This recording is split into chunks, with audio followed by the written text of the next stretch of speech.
Goeiedag vriende, ons gaan in die volgende paar weke luister na oordenkings uit 1 Tessalonisense. En vandag luister ons na 1 Tessalonisense 1. Ons gaan elke keer uit die 2020 vertaling lees. Paulus, Silvanus en Timotheus aan die gemeente van die Tessalonisense, in God die Vader en die Here Jesus Christus. Genade vir julle en vrede. Ons dank God altyd oor julle, wanneer ons aan julle dink in ons gebede. Voor God ons Vader, onthou ons onophoudelik die uitwerking van julle geloof, die moeitevolle inspanning van julle liefde en die standvastigheid van julle hoop op ons Here Jesus Christus. Broers, julle vir wie God liefhet, ons weet van julle verkiesing, want ons evangelie het nie alleen deur die woord nie, maar ook met krag en deur die Heilige Gees in volle versekering na julle gekom. Net so weet julle hoe ons optrede by julle was, tot julle voordeel. En julle het ons voorbeeld gevolg en die van die Here, nadat julle die woord, ten spyte van groot verdrukking, met blydskap van die Heilige Gees ontvang het. Met die gevolg dat julle 'n voorbeeld vir al die gelowiges in Macedonië en Achaia geword het.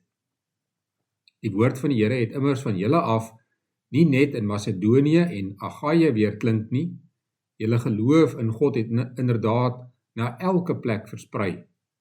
Gevolglik het ons nie nodig om meer iets daaroor te sê nie.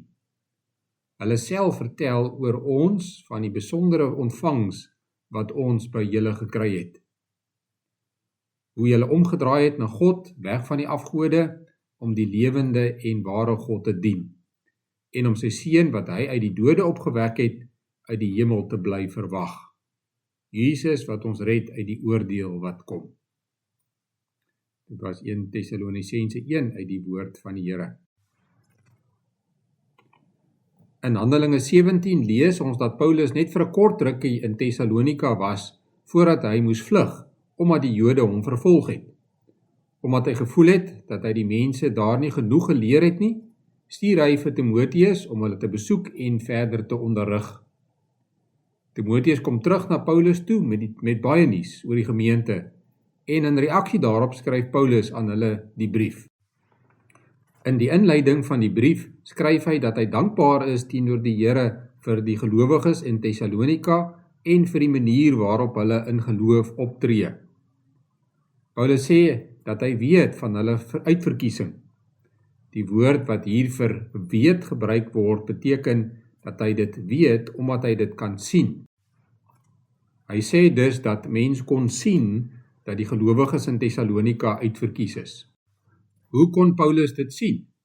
Hy kon dit sien omdat hulle gelewe het soos kinders van die Here. Toe hy vir hulle gepreek het, het hy gesien hoe die Heilige Gees kragtig in hulle werk, sodat hulle na God toe draai, weg van hulle afgode af. Dit klink na 'n eenvoudige stelling, maar dit is nie. Hulle was lief vir hulle afgode, hulle het graag die afgode gedien en hulle was gewoond daaraan, want dit is hoe hulle groot geword het. Dit was deel van hulle kultuur en samelewing.